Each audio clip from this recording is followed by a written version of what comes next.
You ready to go, Amber? You ready? All right, ready to go. You ready? All ready.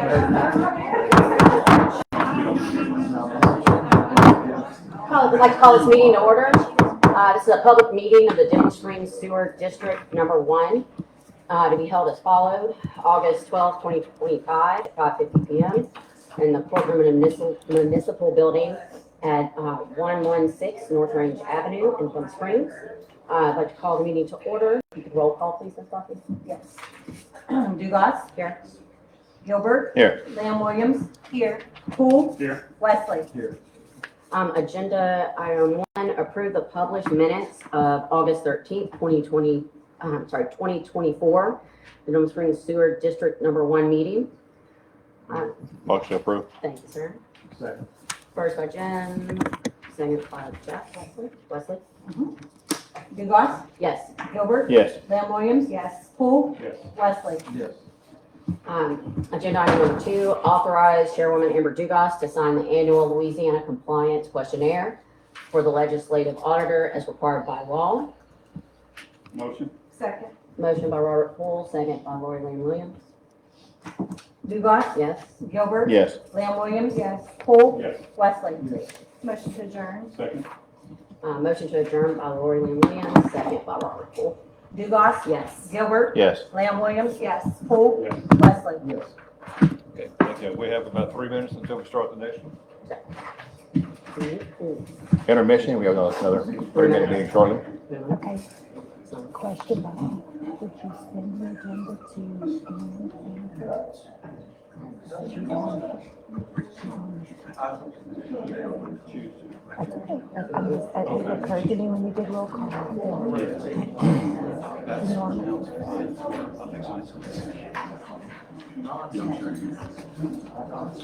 She doesn't always come, but we do need to send her an agenda in the future, and she would be another one when you call roll, whether she's here or not. That's okay. Just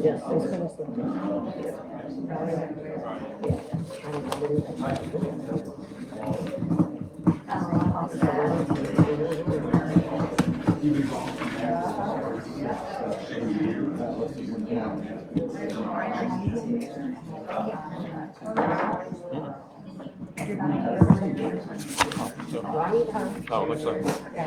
Just I.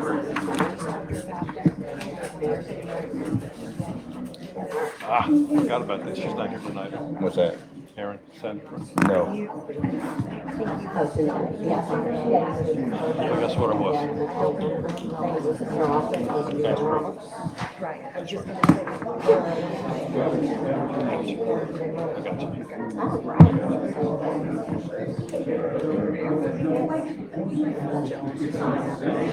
I am 0.0001% OCD. You can see it right there. Not much.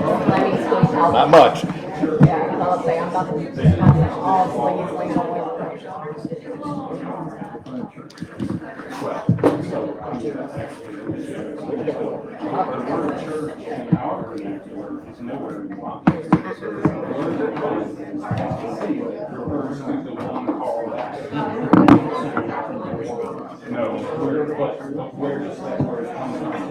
Words now, there's an etymology to that word that comes from the Bible. That has nothing to do with a place. All right, attention everybody. This is a public meeting of the Springs at Riverside Landing Economic Development District to be held August 12th at 5:55 in the courtroom at the municipal building at 116 North Range Avenue, Denham Springs, Louisiana. I want to call this meeting to order and ask Ms. Buckby to go ahead and call roll. Dugas? Yes, here. Gilbert? Here. Lamb Williams? Here. Poole? Here. Wesley? Here. All right, first order of business is to approve the published minutes of the August 13th, 2024 meeting. Need a motion in a second? Second. I'll make the motion. Amber. Motion by Dugas, second by Second, Wesley. Wesley. Dugas? Yes. Gilbert? Yes. Lamb Williams? Yes. Poole? Yes. Wesley? Yes. All right, the second item is to authorize Chairman Jim Gilbert and Robert Poole, Secretary Treasurer, to sign the annual Louisiana compliance questionnaire for the legislative auditor as required by law. Second. Motion by Poole, second by Lamb Williams. Motion by Dugas? Wesley. Wesley. So motion by Wesley, second by Lamb Williams? Yes. Dugas? Yes. Gilbert? Yes. Lamb Williams? Yes. Poole? Yes. Wesley? Motion to adjourn. Second. Dugas? Yes. Gilbert? Yes. Lamb Williams? Yes. Poole? Yes. Wesley? Yes. Okay. All right, so we got about 3 minutes before we start at 6. Okay.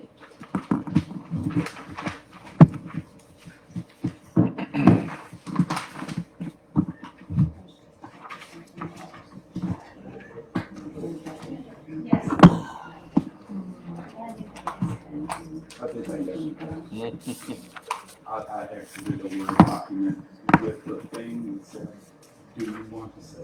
And I'm- Quiet crowd. No.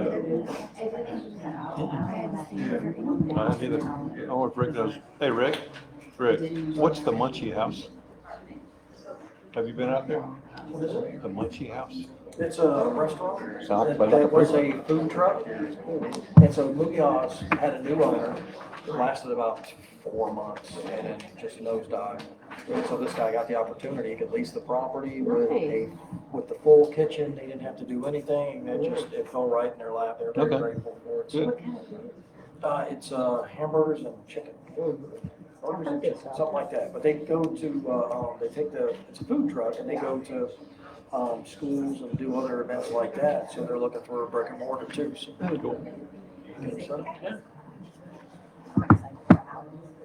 Oh, I know, huh? Me too. I saw some go up. I mean, I know some of it, but I saw some go up and I was like, oh. It looks so good.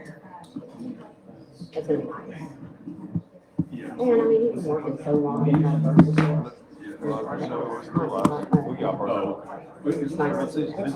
Menchie's is next to Mooyah. Isn't it? Mooyah, then Menchie's. Right. It's just a play on that. Yeah, Munoz and Munchies. And there's a bridal shop and then. And then you got the Philly- new, Philly you got Bee Philly Bee. I haven't been there yet. I hadn't I've heard it's either. good. I'm ready. Me I love Philly cheesesteak sandwiches. Hearing about munchies, now I got the munchies. I didn't realize I had to supply food tonight too, but, I know, huh? okay, whatever. Order pizzas. Order pizzas.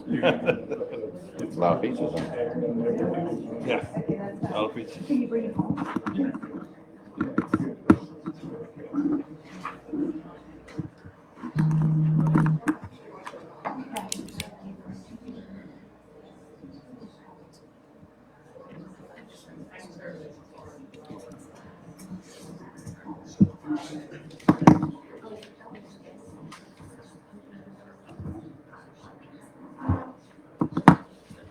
It's not fast food. Firehouse.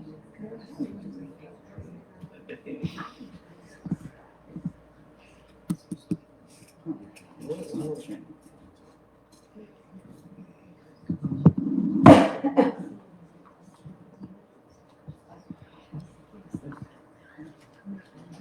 All right, Buffy, or are we still on live? We're still good to go? Okay. Okay, this is a public meeting of the Denham Springs City Council held August the 12th, 2025 at 6 p.m.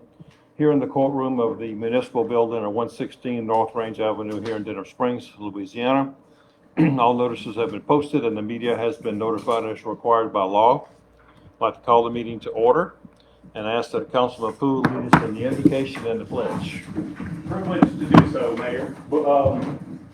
So the Beatitude says, "Blessed are the peacemakers, for they shall be called the children of God." And it was brought to my attention again of a Baton Rouge police officer who passed away this past weekend, Sergeant Caleb Eisworth of the Baton Rouge Police Department.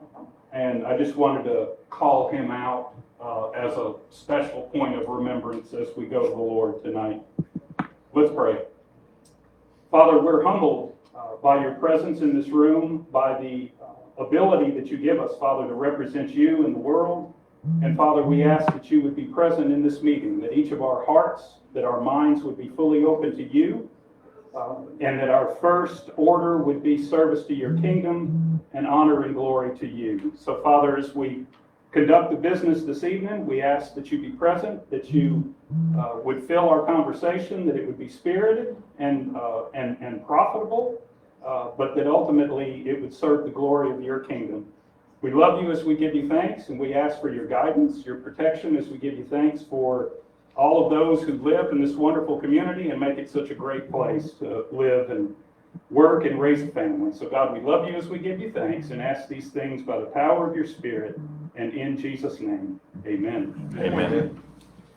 I pledge allegiance to the flag of the United States of America and to the republic for which it stands, one nation, under God, indivisible, with liberty and justice for all. All right, Madam Clerk, would you call the roll, please? Dugas. Here. Gilbert. Here. Lamb Williams. Here. Poole. Here. Wesley. Thank you, ma'am. Item 1, we go to reports. City building official, it's in our packet. Thank you, sir. City attorney, you have anything to report? No report.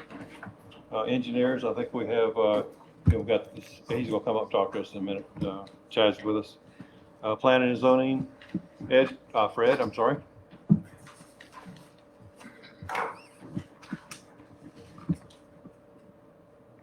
Planning and zoning met last evening, and first was the planning commission. We had a variance was requested, and we had a public hearing. We recommend approving that variance. It's listed on the agenda. We also had a zoning commission meeting that was held last night, and we had 2 items there we recommended. One is a re-subdivision of lots 9A, 9B, and 9C of the William Tate property. And we also had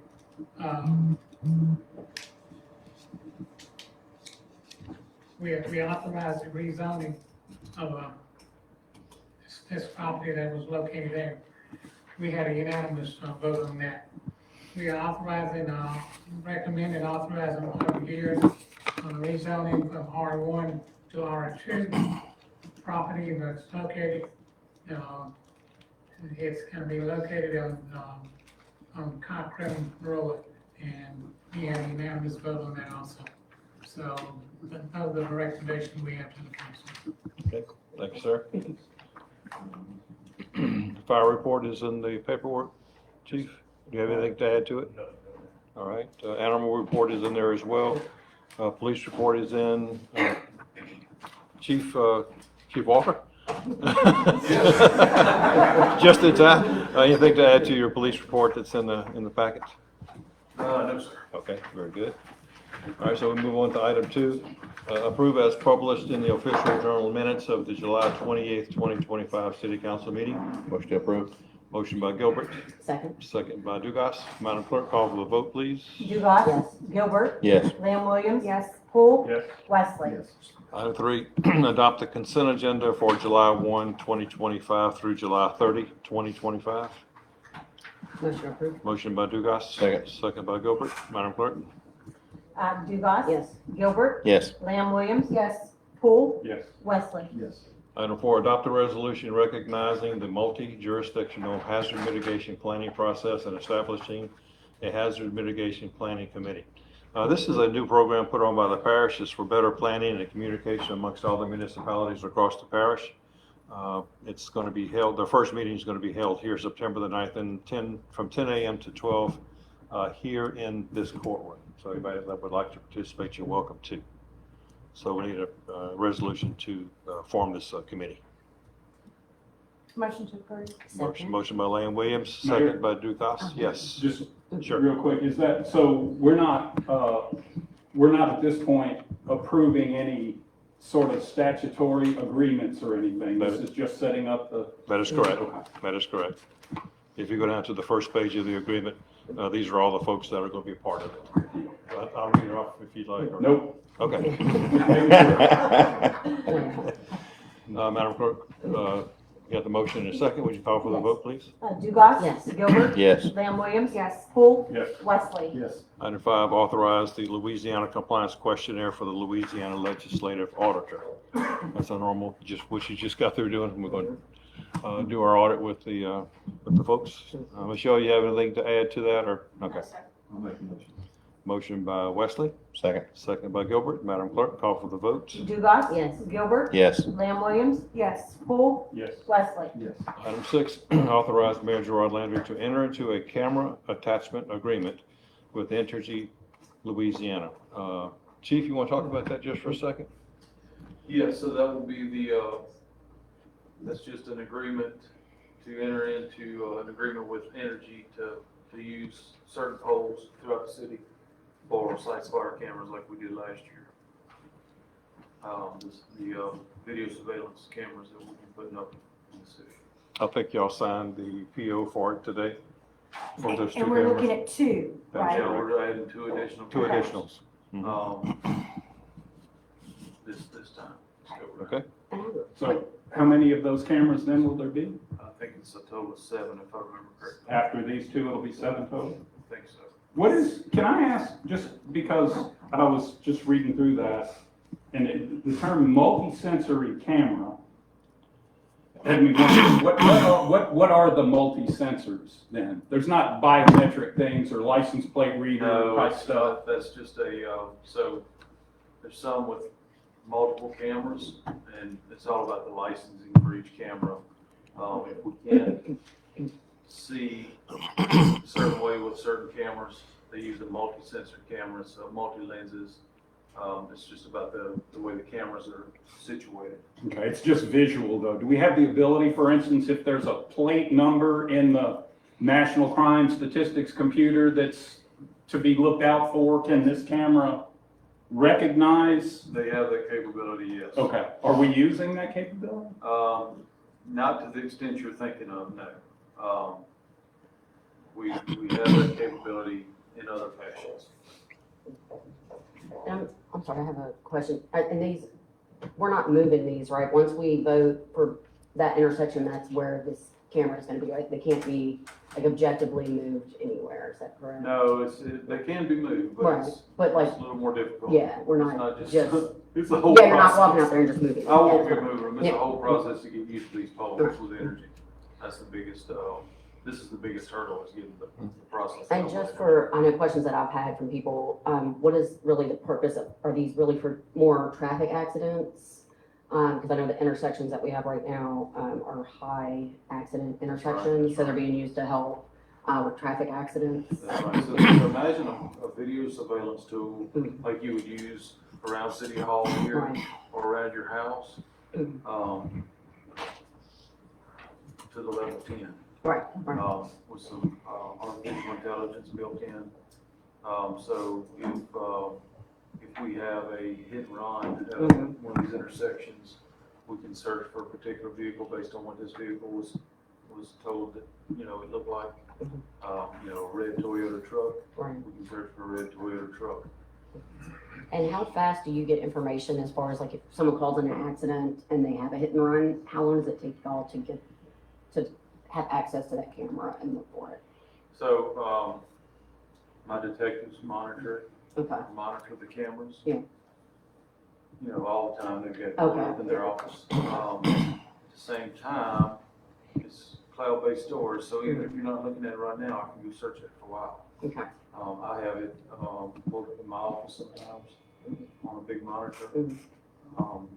So it's a pretty handy tool, but it's, to answer your question, it's for traffic-related stuff as well as crimes. It can be used for any, if you have a pedestrian trouble crossing a particular area, you can find out why, search, those types of things. okay, I think we have a gentleman here that'd like to ask a question. Do you mind coming up and give your name and address, please, sir? My name is Chris Gontier. I'm temporarily residing with my mother, who's 88, and I was going to address something else, and I'll do so later. Are these flock cameras? Flock? Yes, is that the manufacturer? Do they operate similar to flock cameras? So I'm not 100% familiar with Flock. I've done a little bit of research on them. But it's a video surveillance camera. Which brand is it? It's made by Motorola. It's a custom built to our specifications, what we like. What other law enforcement and other entities have access to those cameras? Because with flock cameras, there's thousands, including foreign entities, that can't access those cameras. Is that the same with this company where anybody can? Because I know with flock cameras, they can sell your information to foreign entities, as well as there's a lot of other things, because we battle this in Oklahoma where I live, and they're illegal there, even though they still use them. But I want to know if they do the same thing with the surveillance, where they do things that actually infringe on people's constitutional rights. No, definitely not. So these people, are they retaining data only on quote-unquote hot license plates, or do they retain data for a period of time even on innocent people? Yeah, so this isn't like that at all. This is much like a video surveillance system at your house, with the artificial intelligence capability to make it searchable. Where can that contract be viewed by the public so we can see what they can and can't do? I'm not We sure can do a exactly. public records Yeah, request. we have it. So you can do a And then- public records request and we can get it to you. Because I wanted to ask some questions, but I didn't know where to get a packet for the different items on the agenda. Sure, sure. That's what prompted me with some of these questions. I couldn't even look at it beforehand. So when the agenda is posted, and correct me if I'm wrong, Ms. Buffy, but once the agenda is posted for any council meeting, you can see Ms. Buffy, our clerk, our city clerk, and she can get you the information you need to be prepared for the agenda for each meeting. All right, the other item I want to speak to, do you want me to handle it later or now? It's not related to this. No. All right, Madam Clerk, would you call for the vote? Right, Oh, hang on. we need the motion. Motion, I'm sorry, I thought so motion by Wesley, Second. second by Williams. Madam Clerk, call for the vote. Yes. Dugas, Yes. Gilbert, Yes. Lamb Williams. Yes. Poole, Yes.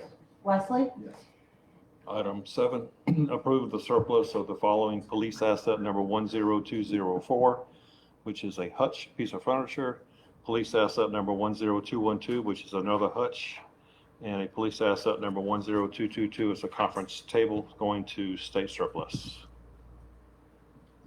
motion. Motion by Lamb Williams, Second. second by Gilbert. Madam Clerk? Dugas, Yes. Gilbert. Yes. Lamb Williams. Yes. Poole, Yes. Wesley. Yes. Item 8, authorize Mayor Gerard Landry to enter into a month-to-month contract with Public Storage beginning September 1 for 3 storage spaces, number 713, 714, and 716, which has been used for citywide Christmas decoration storage. The reason for the contract change is the business has changed hands, has a new owner.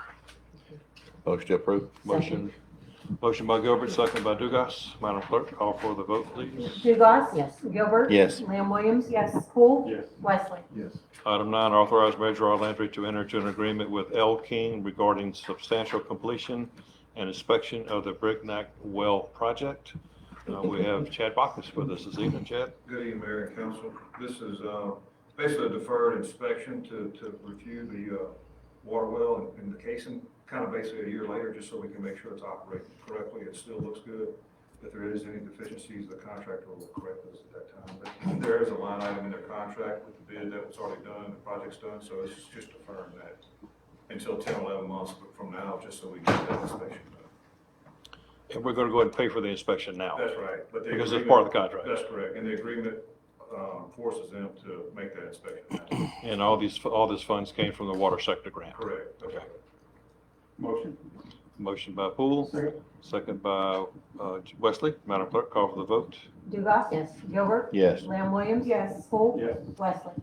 Item 10, authorize Mayor Gerard Landry to enter into a contract with SSA Consultants to conduct a compensation study for all departments excluding fire and police. Fire and police, SSA is in the process of doing their salary survey now.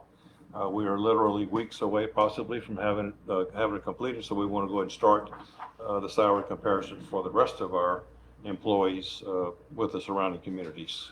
Motion approved. Motion by Dugas. Mayor? Approved, yes. Can you give us an idea of what I understood police and fire because there's some additional revenue based on a tax assessment. Yes.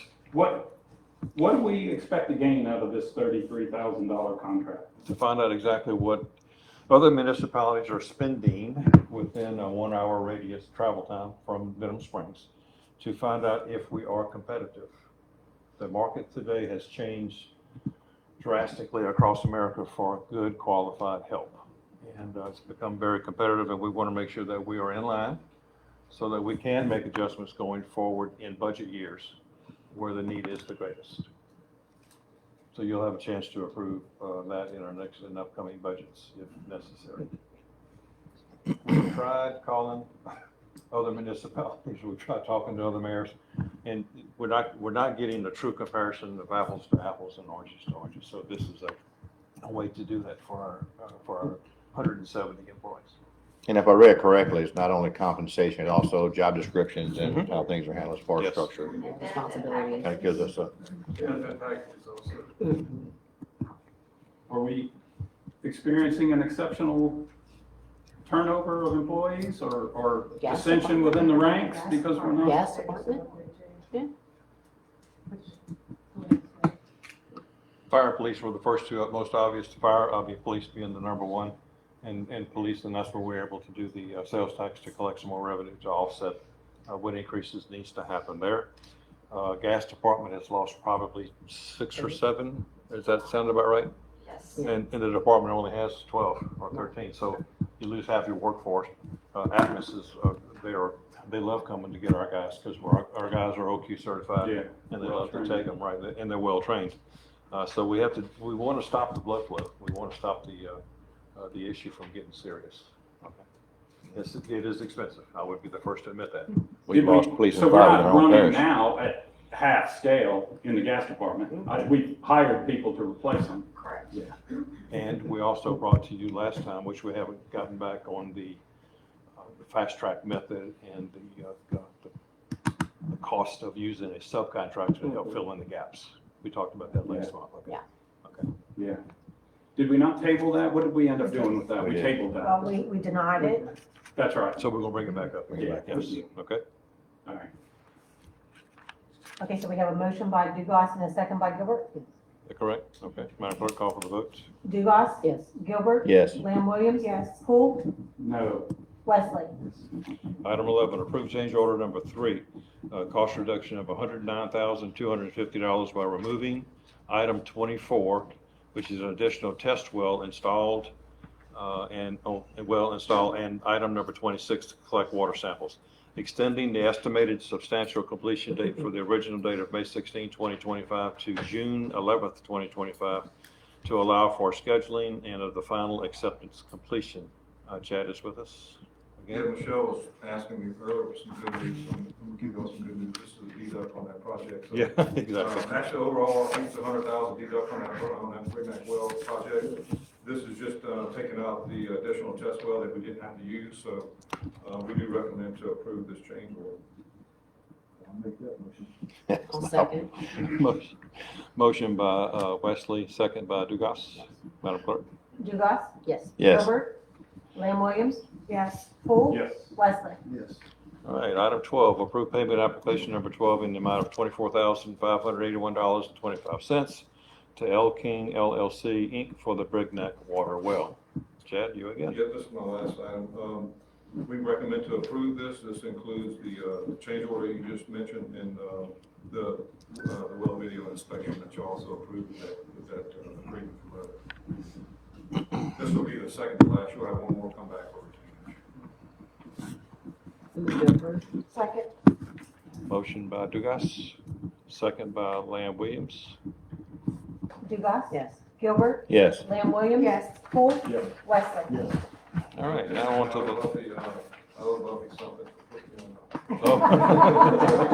At the tail end of the meeting? Okay. All right, so before we get on to item 13, Michelle and CJ were outside getting names and addresses of the people that wanted to speak tonight. Is there anybody else that would need to be added to that list, or did you have an opportunity to do so? They had an opportunity, Okay. but they have decided whether they want to continue. We did have two unrelated, do you want to? Two unrelated Two to, unrelated people who wanted to speak, not on this item that's coming up on the agenda. if it's not on the agenda, then we have to have a motion and a second by somebody on the council to lift the agenda and a unanimous vote to hear that comment. Who was that? And what, One was Miss, okay, Miss and, Linda Deschamps, and one is Mr. Chris Gauthier. All Ms. right. Deschamps is about cleaning Range Avenue, and Mr. Gauthier, I'm unsure. Mine's about raw sewage leaking on my mother's property.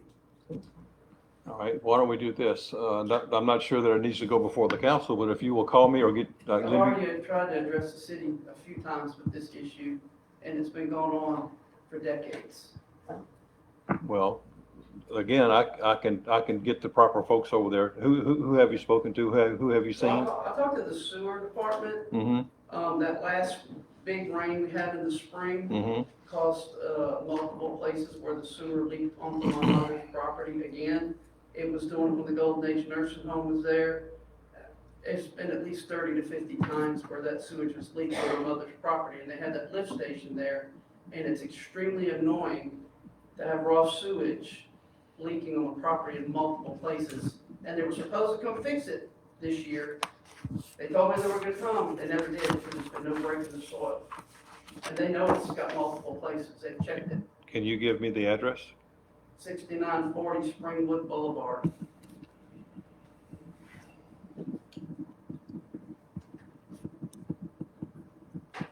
Okay, and your name again, I My apologize. name is Chris Gauthier.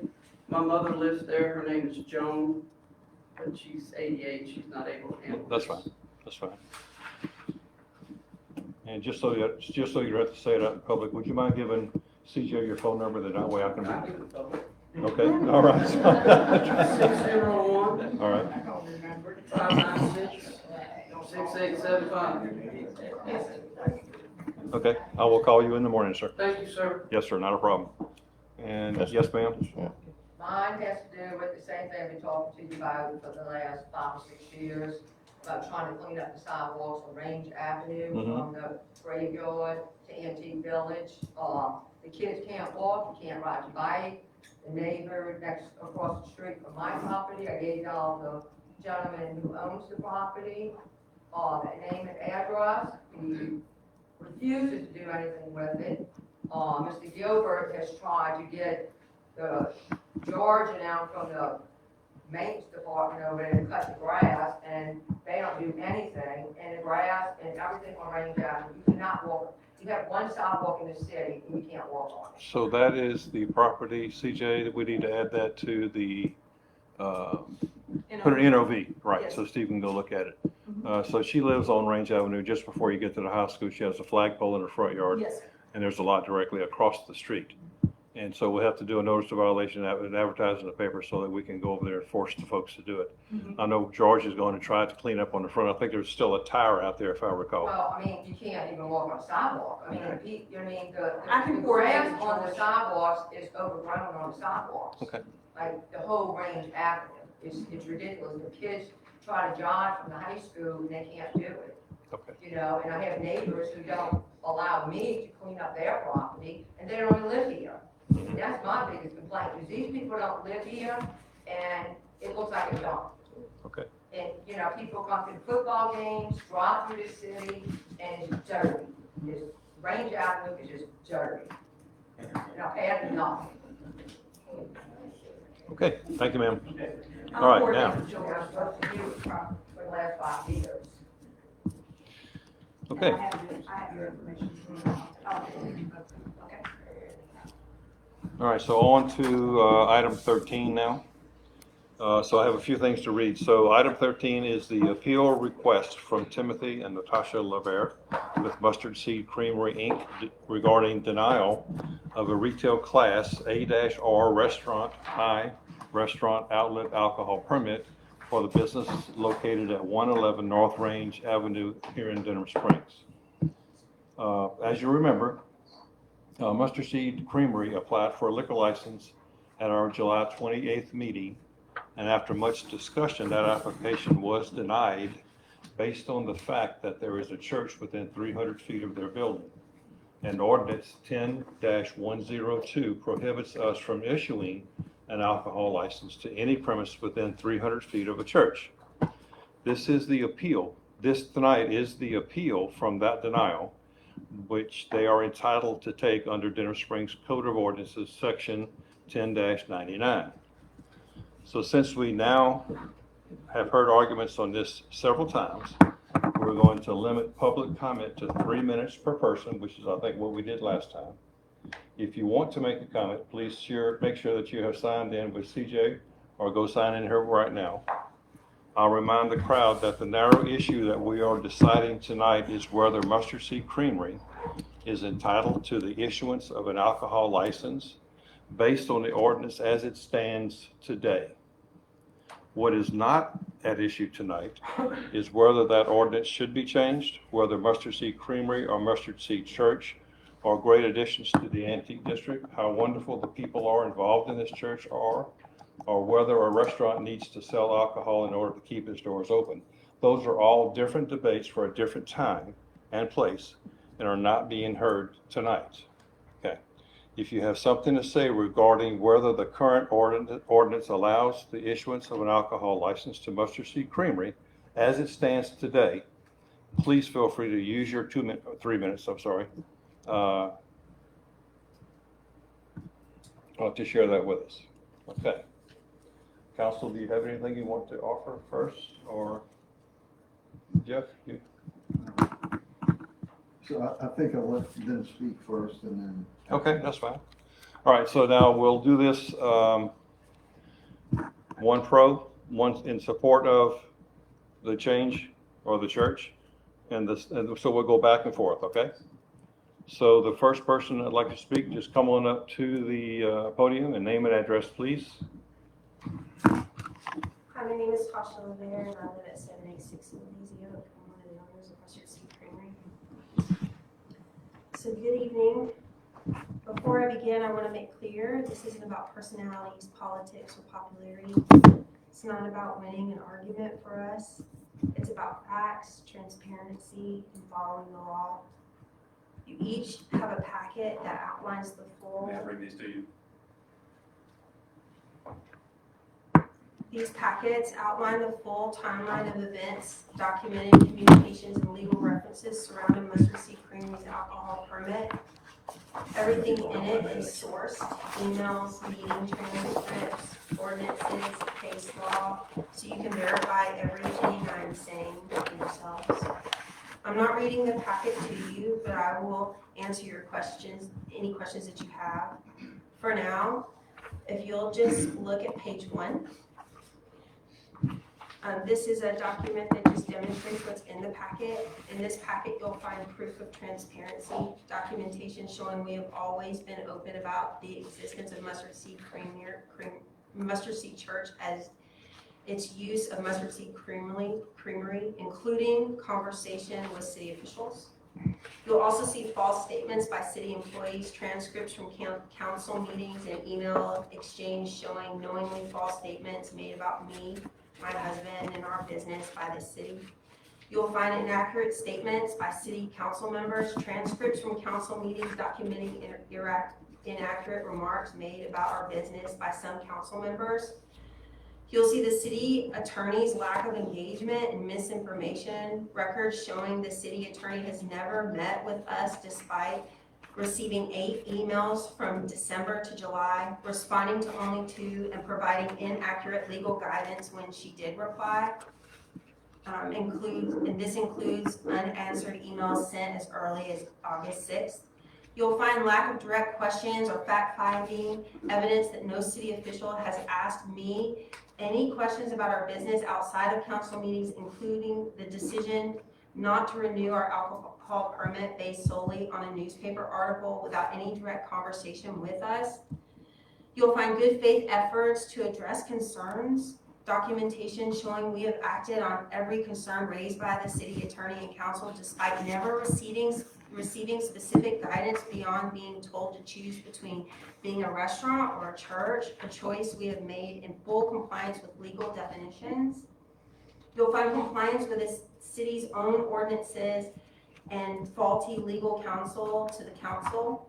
Evidence that we meet the city's own definition of a restaurant permitted to serve alcohol, that we do not allow any prohibition activities in our establishment, and that when a city ordinance is unclear, the rule of law requires alignment with the state statute. You'll also find legal definitions and case law supporting our position. Documentation of legal definitions and case law showing the law is on our side. Evidence that the city attorney has provided the council with faulty legal guidance, disregarding the principle of preemption, the rule of law, and relevant case law. This faulty guidance has potentially exposed the city to legal liability by encouraging actions that conflict with state law. Thank you, ma'am. All right, so we have somebody like to speak against this change?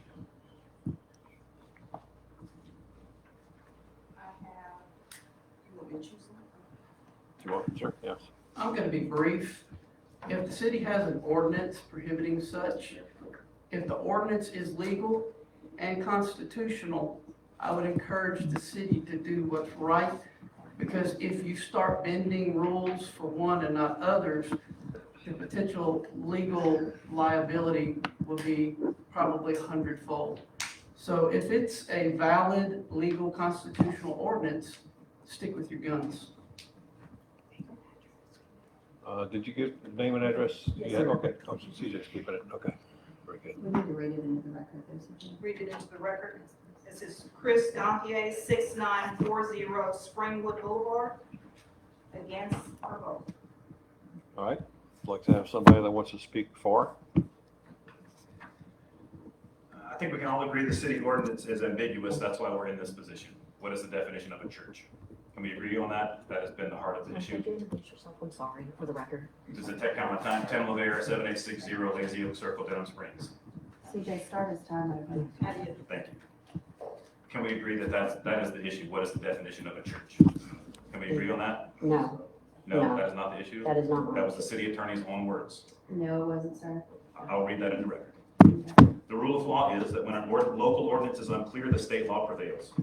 In the case of the ambiguity of the city's definition of church for the purposes of location restrictions related to alcohol permitting, the state law should be referenced and is referenced in the city ordinance as a footnote saying state law reference locations, limited exceptions, revised statute 26281. So the city ordinance actually refers to the state ordinance, which specifies the definition of a church as a building used exclusively as a church. Because the city's ordinance is unclear, the rule of law is you approach the state ordinance. If the city attorney had said, let's look at another city in our parish, or our parish ordinance, or the parishes around Livingston Parish, all of those, the definition is compliant with the state statute, a building used exclusively. Sometimes they change the word and say principally as a church. And so the ambiguity lies in the city's inability, lack of clarity on that definition, which is what was considered in March. If the neighboring cities, the parish ordinance, neighboring parishes, and the state law all define a church as it relates to alcohol permitting as a building used exclusively as a church. Why would we choose to take an IRS definition of, not even a definition, characteristics of a church? Why would we say in Denham Springs, we're going to let Washington, D.C. decide how we're going to define a church when our city ordinance doesn't do it? Why would we not follow the rule of law and approve the state ordinance? Even in the ambiguity of the city ordinance, the ordinance does not support denying our alcohol permit. On July 28 at 1 hour 35, this is on page 8 if you'd like to follow along. We have a QR code if anybody else would like to follow along. We're going to make the document available to the public. It's also posted in the live chat on Facebook. City attorney said, this is a direct quote, "It does not really matter to me because a church is meeting in the building. It is being used as a church building, and our ordinances say if it is being used as a church, then we cannot issue an alcohol license, and none of this conversation changes my opinion on that." Councilpersons Wesley and Dugas asked a question. The attorney continued, if it is a consistent thing that a church is meeting at the restaurant, we cannot issue an alcohol license at that restaurant.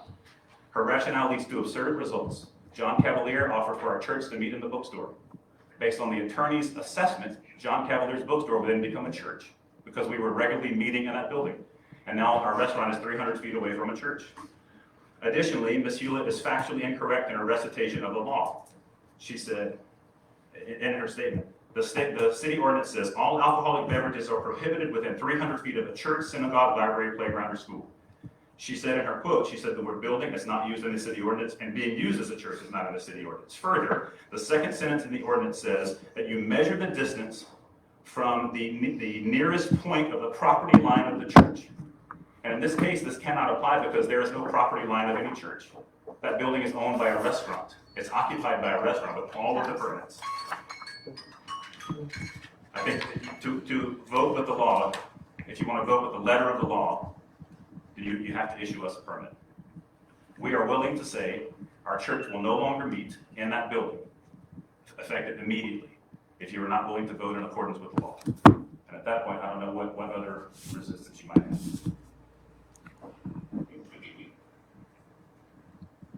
Was there anything else you wanted to share, Mr. Levere? I realize that we have to keep public comment down, but I mean, to me, you're not making public comment. You're the one actually filing the appeal. Thank you. So we need to hear everything you have to say. So I don't want to rush you. I believe y'all are in a tough spot.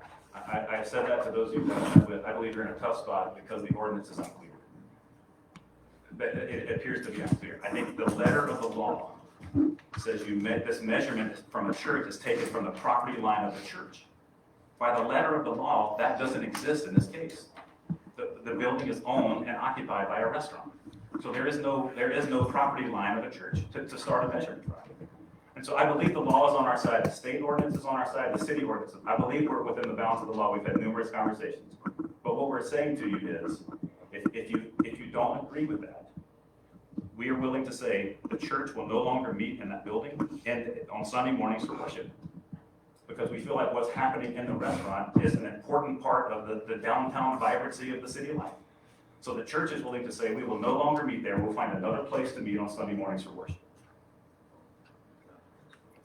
Just to be clear, is there a mustard seed church? Absolutely. If you look on page, I spelled this out on page 9. Because you said, I'm confused, because sometimes you say it's a church and sometimes you say it's not a church. So I is it think, a church? I feel like every time I'm standing up here, I'm on trial. And I'm not saying by you, but I feel like that I have to use such careful words, so I spelled it out in writing. The Denham Springs Church Project is a religious nonprofit. That is the legal definition for a church. We were granted an alcohol permit by the state with full knowledge of our structure and our meetings. We were granted an alcohol permit by this body. An accusation was made that no one in the city knew a church was meeting there. 100% not true. I have emails in your packets between myself and a city council member, a city employee, discussing the usage of our building as a church before we had occupancy. And so the city was aware that a church was meeting there. Maybe the city council would, and understand. Mustard Seed Church is not a legal entity. Mustard Seed Church is a body of people, a group of people. And so the Denham Springs Church Project is a legal entity. Mustard Seed Church is not legal, but we are unapologetically a church by a biblical definition of a group of people that gather in a space to meet. Sometimes we meet at homes, sometimes we meet at a brewery, sometimes we meet at a restaurant. That doesn't change the fact that the restaurant is still a restaurant. It's absurd to say that John Cavalier's bookstore would become a church if we started meeting there weekly on Sunday mornings. That's an absurd application of the law, misunderstanding of the law. I don't think any reasonable person who's really looking to apply the intent and purpose of the law can say, yes, the law was designed to stop a restaurant from allowing the church to meet in its space if they want to continue selling alcohol. We've had 2 restaurants in the last week. One, I believe, Councilperson Dugas reached out to you specifically. 2 restaurants who said, I'm concerned about letting churches use our space based on the city speaking about Randazzo's? Yep. Yes, we did, we spoke. And what's their concern?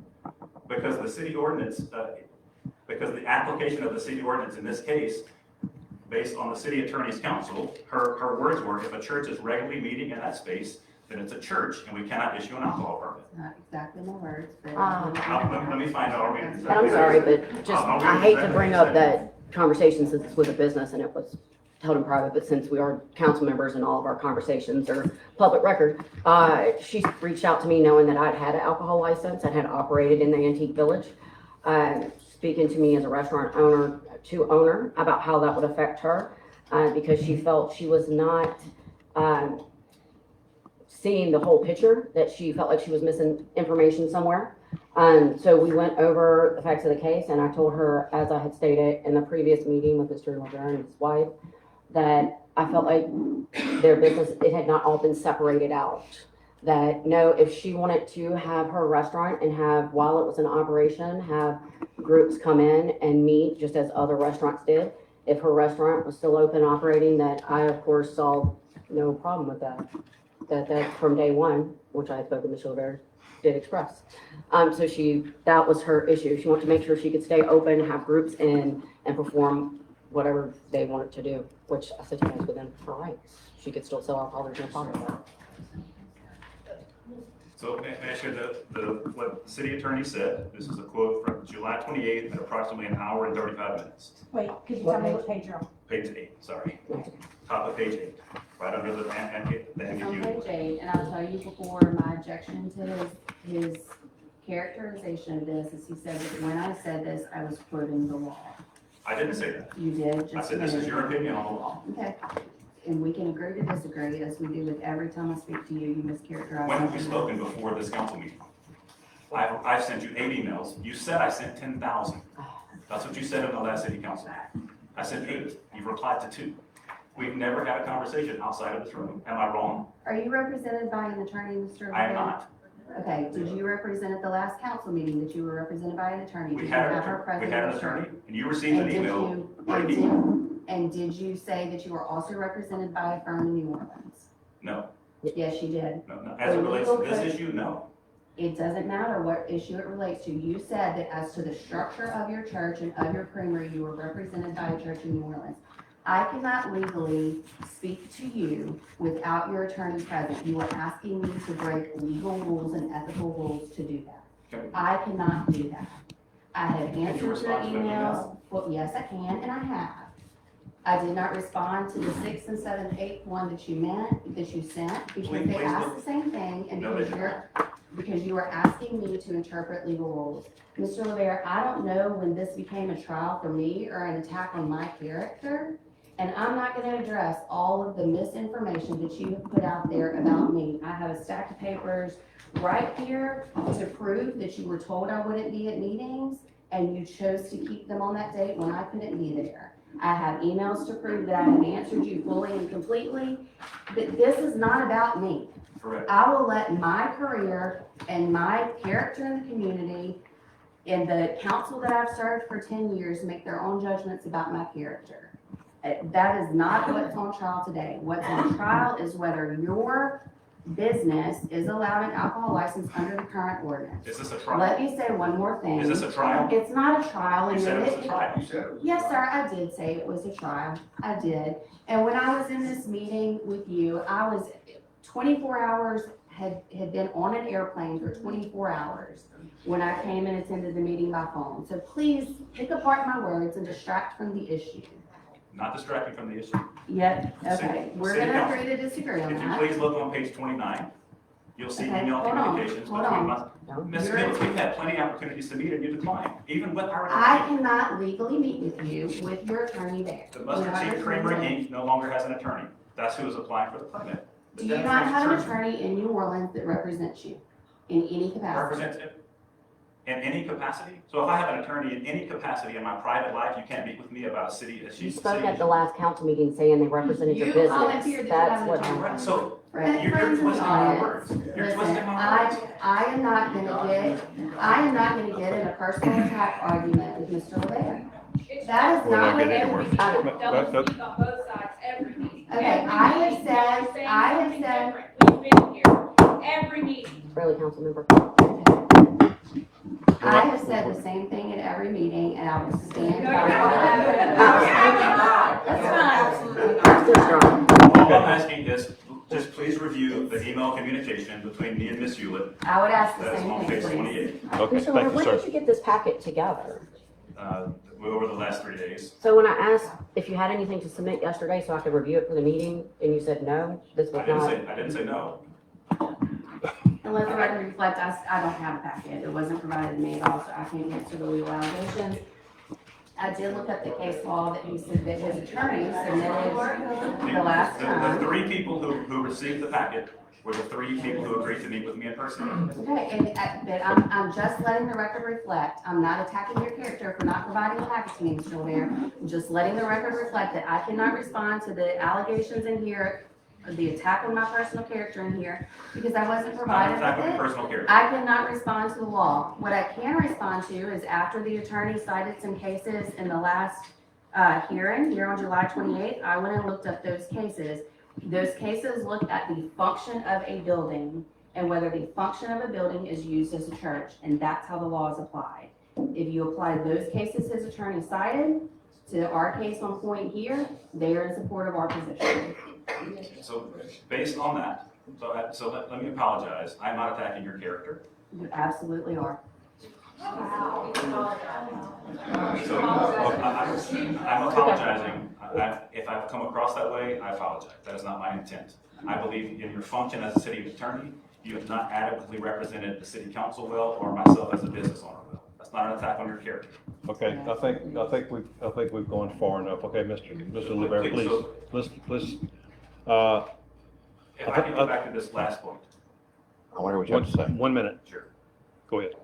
The letter of the law, in this case, regardless of the case law, the letter of the law, the state statute, we've talked before, building used exclusively as a church. The city ordinance, in the city ordinance, it says you measure the distance, this 300-foot distance, from the property line of the church. That does not exist in this case. The church has no property. The property address of the church, the Denham Springs Church Project, is my home address. We are further than 300 feet from 111 North Range Avenue. So the wording of the ordinance precludes you from applying that to this case. There is no property line of the church. So why on your social media do you give 111 North Range Avenue as the address of the church? I say we meet at Mustard Seed Creamery, located at 111 North Range Avenue. Correct. And we do. And that is your address. That is not, a church is a group of people. So again, that's a Facebook. I think we're doing a lot of semantics here. Yeah, and so. I mean, I'm asking you to call follow the letter yourself of a the law. church, but you're not a church. No, I never said You that. give an address for a church, but that's not where your church is located. You're misrepresenting what I said. Okay, I think this is enough, Tim. I appreciate you coming up, sir. I really do. Thank you. All right, somebody would like to speak against this project, please come up. Thank you. Name and address, please.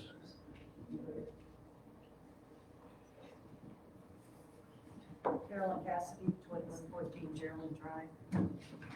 I've been living here 43 years, I'm in from Baton Rouge. I do remember when this parish was dry, we did not buy alcohol at all. I wish we could go back there, but we cannot. Is it a church or is it a creamery? Alcohol and being a church, it just doesn't mix. Alcohol never brought anyone to the Lord. So I'm not against either one. Church, redeemed fellowship, we don't need it out here. It's Bible-based, spirit-led church. That's just my opinion. Okay. Let you know. Thank you, ma'am. All right, anybody else like to speak for?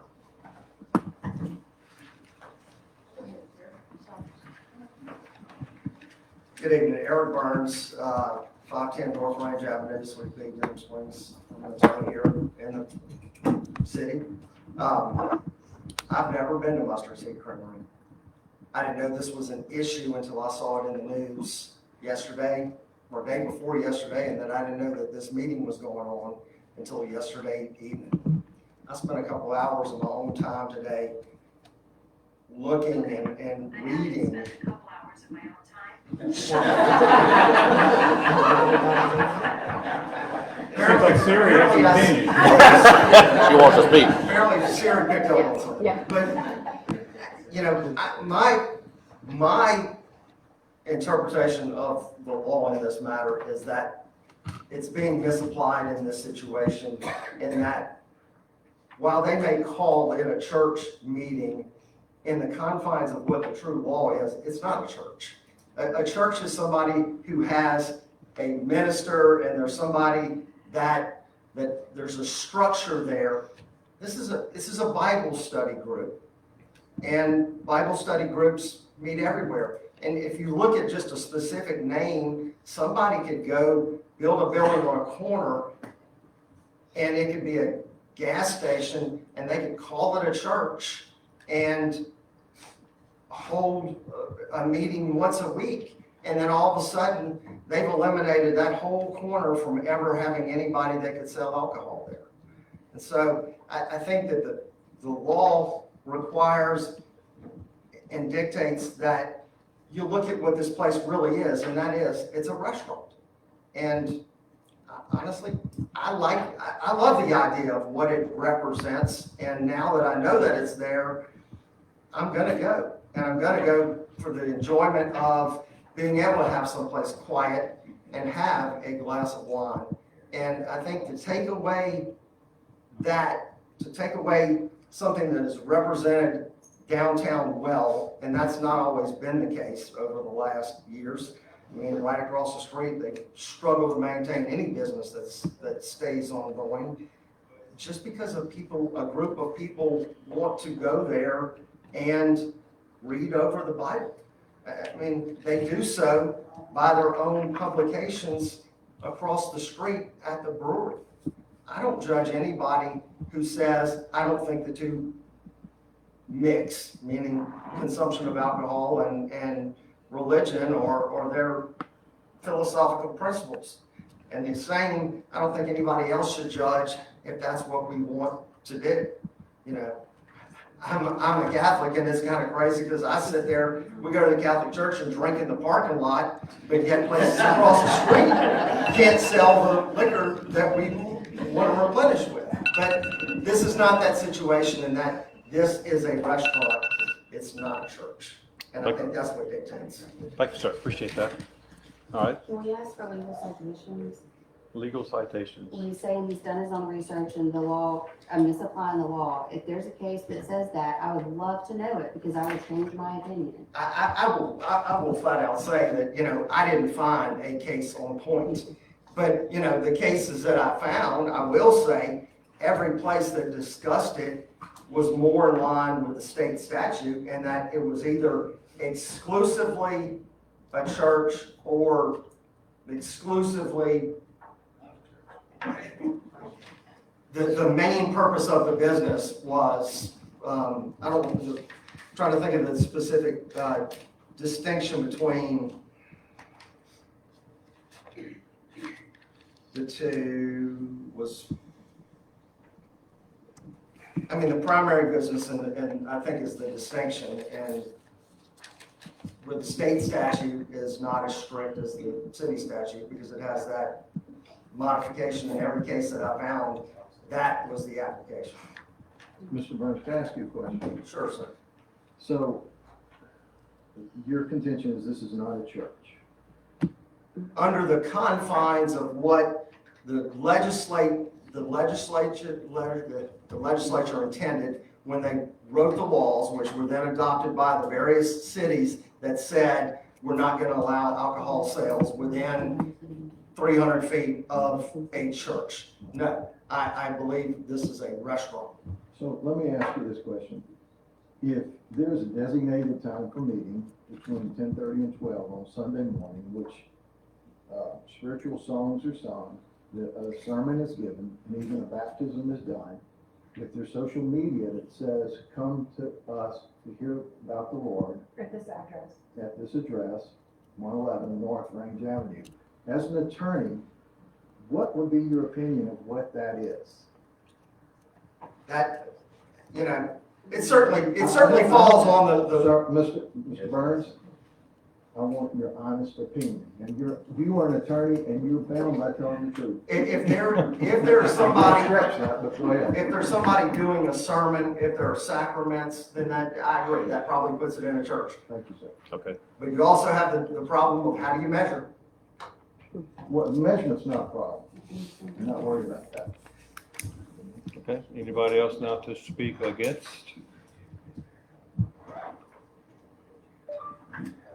How y'all doing? Good evening. Great. My name is Reverend Deborah Keller. I pastor Robert's United Methodist Church, 201 Julie Street in Denham Springs. And I want to thank you guys for the opportunity to speak tonight, and I also thank you for giving me good sermon prep. Because I'm going to be speaking this week about spiritual division, actually. The text is going to be coming from Luke 12, 49 through 56. And no, I'm not going to preach tonight. You got to come. So, we all know that God is a God of peace. And this text is telling his hearers that he's going to bring division. He knew people would have to choose whether they would want to serve him or not. The ones who wanted to serve him would be on one side, the ones who did would be on the other side. And look at us tonight. We're divided. Division. Tonight you're faced with a difficult decision whether to grant an alcohol permit to a restaurant who also serves as a church under the same roof. How many bars do we have in Denham Springs? I don't think we have any, right? Because I've been to these before. So if someone applied for an alcohol permit within 300 feet of a church, school, or park, you would have to grant them a permit as well if you granted the mustard seed a permit to serve alcohol. Others are watching this meeting and watching this process. Our former chief, not to put you on the spot, but during the last public hearing, you spoke of a club in the area that some of us know about, some may not. It was like the OK Corral. And that was probably about 20 years ago. The cooler heads prevailed at that time. We live in a different world now. Imagine what could happen if permits were given with someone with less cooler heads. And this alcohol leads, I have nothing against alcohol, it's not about alcohol. Alcohol leads to drugs, more and undesirable things that expose our children, our seniors, and our community. This issue is bigger than the mustard seed. I will say that again. This issue is bigger than the mustard seed. One of your reference, the business that applied, some of you replied to a business that applied to alcohol permit within 300 feet of a park. I think y'all know where I'm talking about. If you grant the mustard seed a permit, how are you gonna tell that business no? If you open the can, you gotta keep the can open. You'd be willing to open that can, you can't close it. You're gonna have to go by the same 300 feet. What you do for one, you gotta do for others. I'm telling you guys, this is bigger. Nothing against the mustard seed, good people, fine people, nothing against them, but I'm telling you, go outside these walls and get outside of Antique Village. It's bigger. Jesus is telling his hearers that they're going to have to choose who they're going to serve. We can't serve two masters. Thank you. Thank you, Pastor.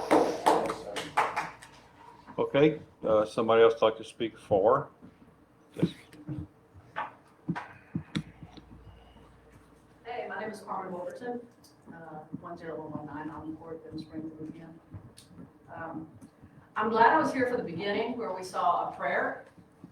So now we're all in church and we just had a sermon. So this is now a church?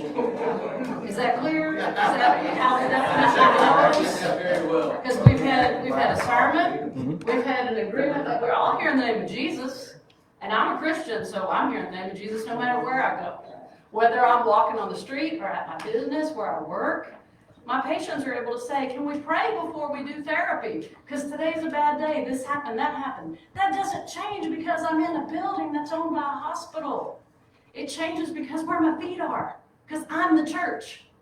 You can't measure how far I am from LaShem right now, because I'm going to be moving. Jesus was moving, God was moving. You were moving today, I appreciate your words.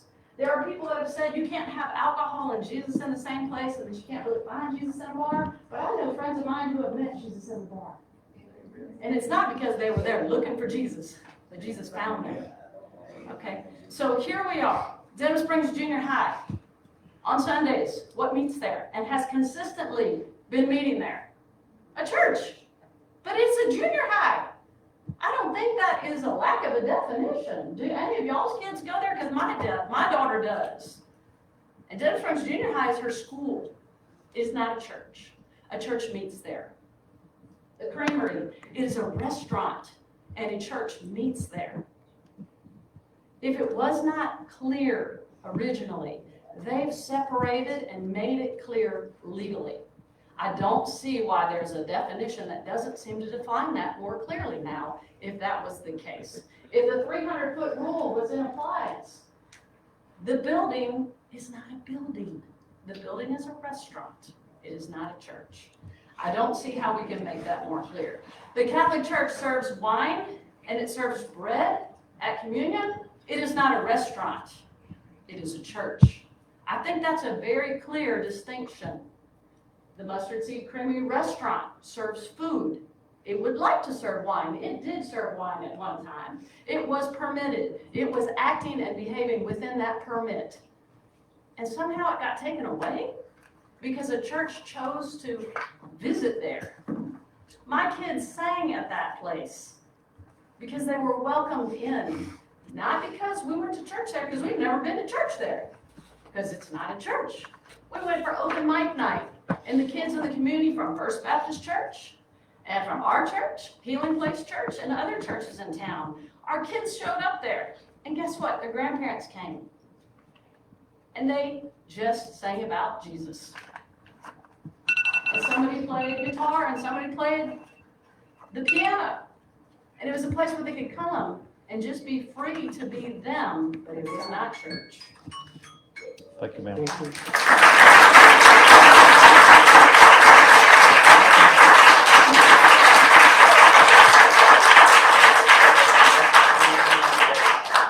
Somebody speak against the church? Anybody else to speak against? Nobody else on the list, CJ? That's it? Okay. I'm not on the list, but I would like to say something if possible or permissible, and I'll keep it short. Are you? Yeah, you can be added to the list. I mean, anybody at any time can be added to the list for or against. Okay, I'm for, just to be clear. Do we have other people already signed up ahead of her? No? We have a couple of people. All right, but in all fairness, They've chosen not to speak yet. they don't want to. People who are on the list wish to speak. I have, let's see, I have a Brett Denham, and I have a Josh. Hello, Council. Brett Denham, 101 South Home Street. Thank you all for having us today. I agree that this is bigger than mustard seed. My worry is that businesses will pass up Denham Springs when they're looking for places to establish businesses. And you are right, there is no bars in Denham Springs. This is not going to change any of that. I'm co-owner with my father, as most of you know me, from LaShem. We are in support of Mustard Seed. We love what they do for the community. This isn't, well, I should say, I know that you're worried about opening the proverbial can of worms and think that a lot of churches are going to try to get alcohol permits. I'm more worried about the can of worms that's opened with the interpretation that has now been set forth. My question is, does a group of people having Bible study at LaShem now make us a church? So whether we're open or not, there was some discussion on that. So God forbid a church burned down to the ground or something, let's say. We're not open on Sundays. Can we not open our patio to let them have a meeting space? Does that make us a church? Are we forbidden to do that now? So that's some of the questions that run through my mind as a business owner in the city. Because under the interpretation, that's how I feel that would be judged. Yeah, that's it. So I Thank you, appreciate sir. you guys being here and considering it. All right. Anybody else want to speak against? Nobody else wants to go forward? All right. Somebody wants to speak for? Please go on. Oh, she's coming. oh, I'm sorry. She's coming to speak against? Yes, I am. Okay. Good afternoon, I'm Pastor Jackie Reed, 602 Myrtle Street, Denham Springs, Louisiana, 70726. So I wasn't here for the beginning tonight, but I believe, is this the third time this issue has been brought before the council? I believe so. Okay. So has anything changed since the first time when the information was presented, where the intent, as I understand it, when the first license was issued, there was not going to have alcohol, not have a church? Which one was it? They were going to have alcohol, but there was no church. They were going to have alcohol, but there was no church. No So church. somewhere between no church, but alcohol, when the license was first issued. Correct. At the time for the renewal of the license, it was to sell alcohol and the church. Is the owners of the mustard seed the leadership of the church? Is that still the same? Yes, LeVere, yes. So there's no changes there? So This was originally opened as a religious nonprofit to raise money for battered women. And not knowing that that was gonna cause problems, my understanding is, you can correct me if I'm wrong, but it has since been changed, the filing status and all, it is now a restaurant by its legal definition. So yes, that has changed. Okay, so has that changed since the last time it was denied a couple of weeks ago? Yes. So that Well, not a changed. couple weeks ago, but No, not a Not couple since the of, last meeting. since Since the last meeting. it's the same as the last meeting. they were a restaurant than the last So meeting. what's different from the last meeting to what we're doing tonight and what we're hearing? They're entitled to an Well, appeal. you said it, you know, church- They're entitled to an appeal. An appeal, yes, ma'am. Okay, so this is an appeal, Mhm. Yes. but nothing's really changed. So I do agree that we're setting a precedent, and whatever we do here is gonna have ramifications across the board. So without going into all the details and everything that's been said, I do stand against it. Okay, thank you, ma'am. All right, somebody would like to speak for?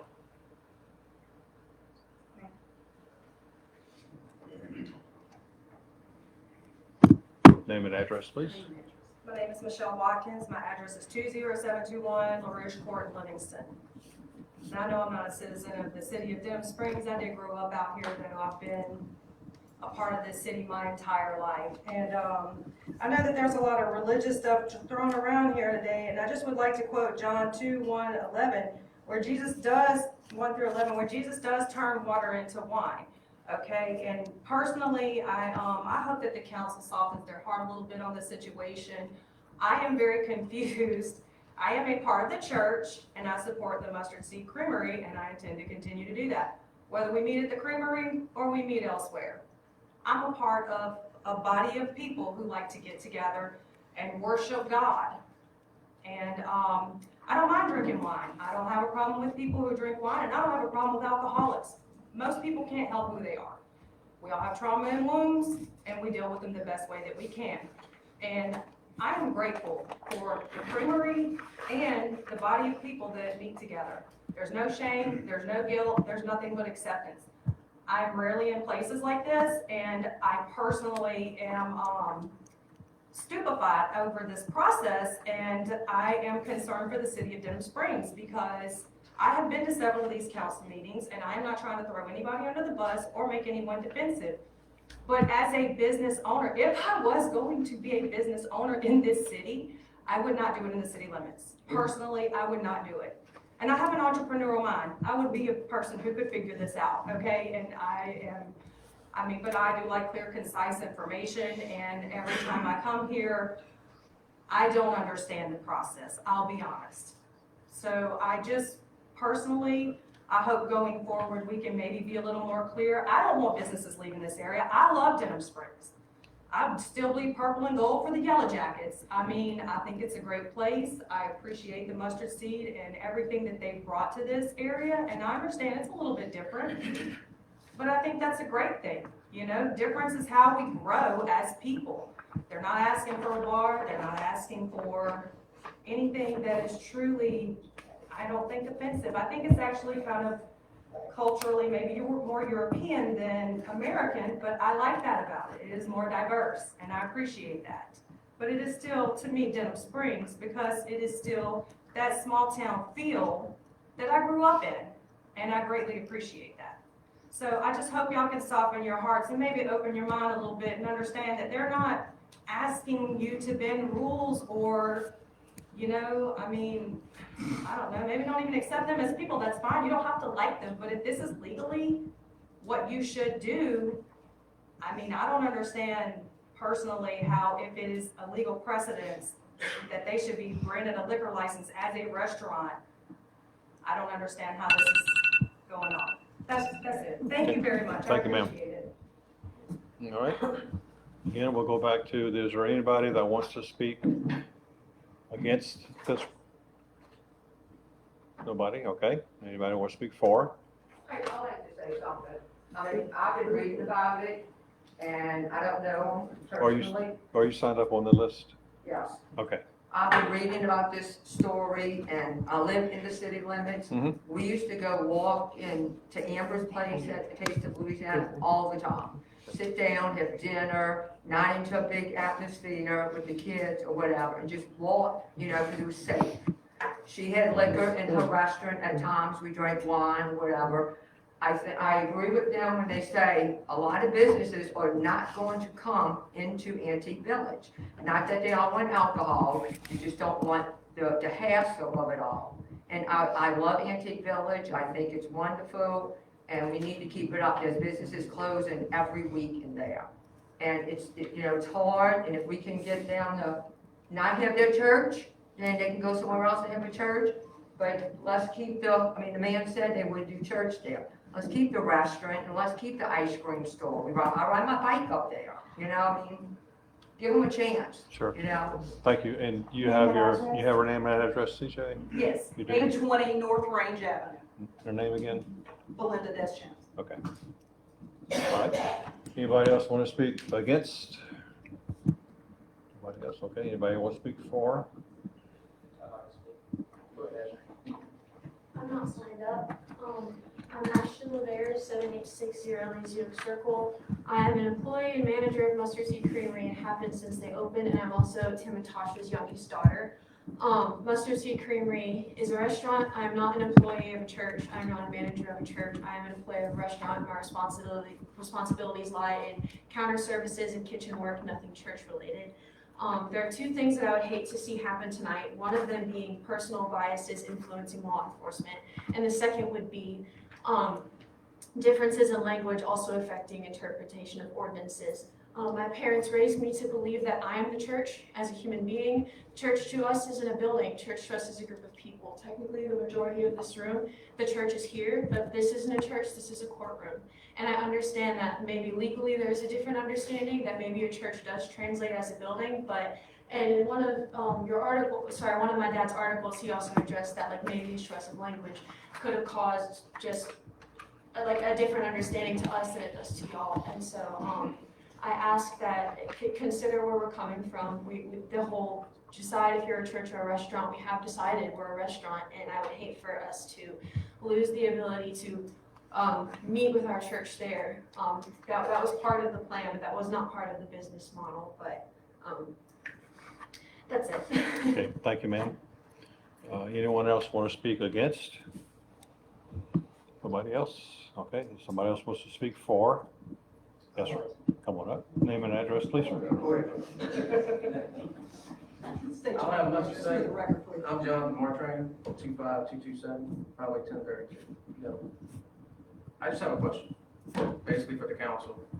So, based on y'all's definition of a church, if me and this whole portion of people right here, we go to Shin once a week, we have Bible study, and I lead it.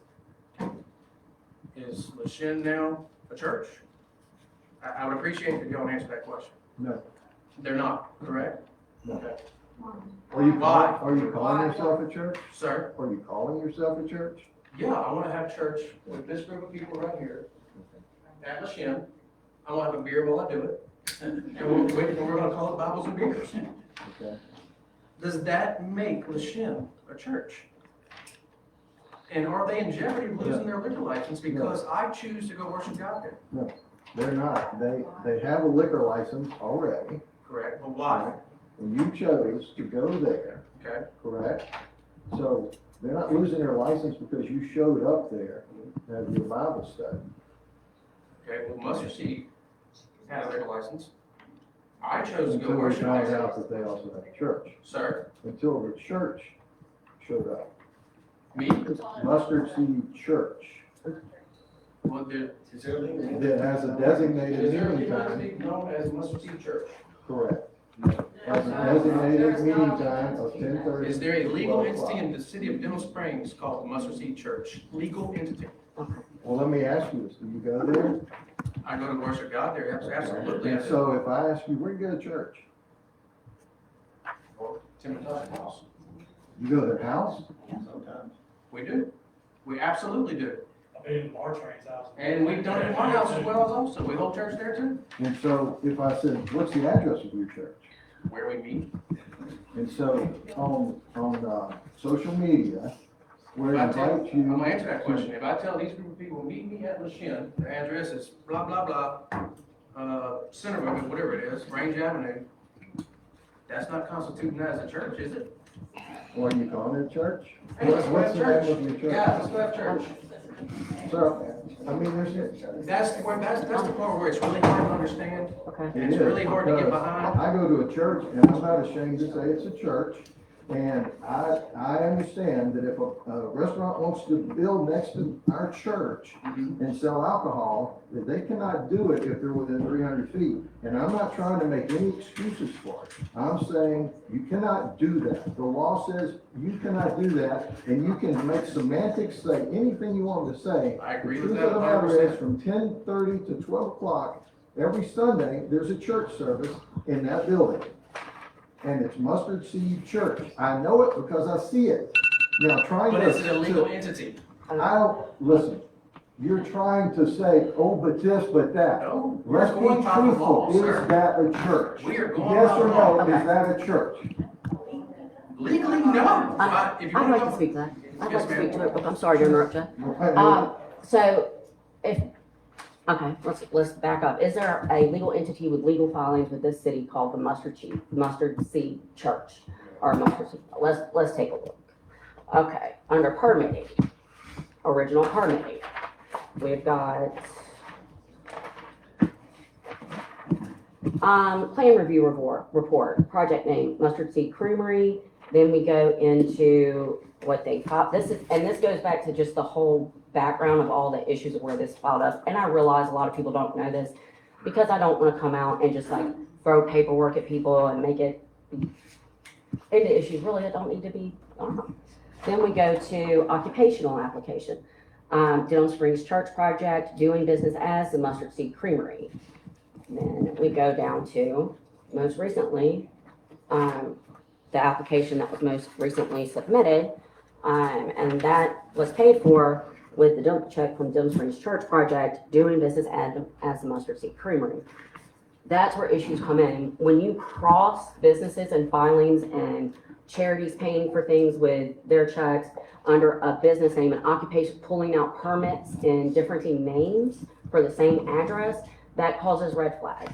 Then within a city that does not allow bars, it is not legal to have a bar, which is, for our definition, which does supersede the state's definition, 60% food to 40% alcohol.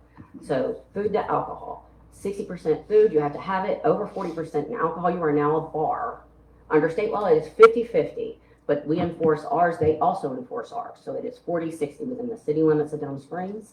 If you advertise as a bar, if you are out there under 5 things that we pulled just easily, which lifestyle, whatnow.com, Livingston Parish News, Facebook events, 225 Baton Rouge, stating that you are a bar, that you are a church, but you are a bar, and advertising that causes red flags, and it is our duty and is our ethical duty. It is by the law for us to do that.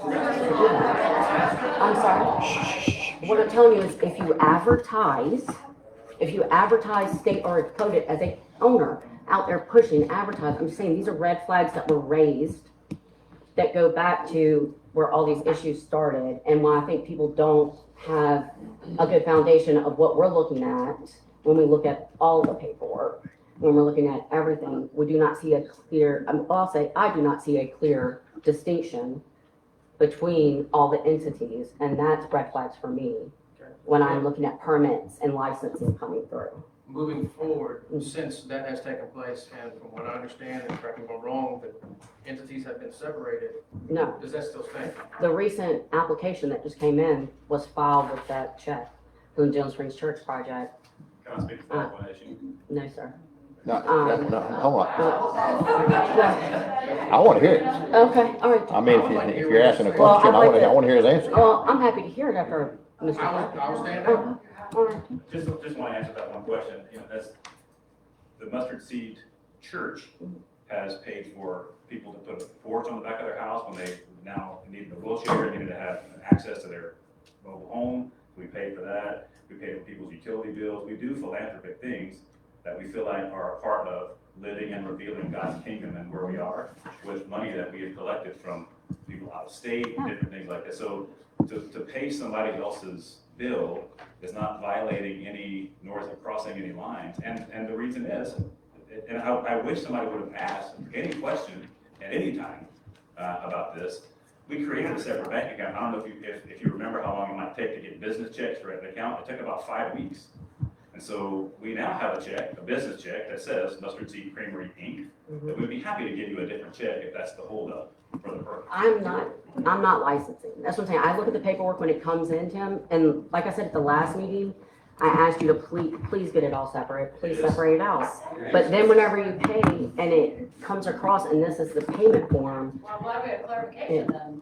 Again. they've had clarification multiple times from me. No, yes, clarification, why not give you a different check, because it wasn't printable yet, it takes 5 weeks. It does not. It does I not. have a check. It's across the street. I'll bring it over tonight. That, I think we would be I don't even know, that would be a whole separate issue for another permit. That's why last time I said, please wait a couple months, get I everything appreciate on. that. That's why we restructured. I can appreciate that, which is why we're saying tonight that effective immediately, the Mustard Seed Church community will not meet on Sunday mornings at the Mustard Seed Creamery. The Mustard Seed Church will find a different place to meet effective immediately. We'll not meet there again on Sunday morning.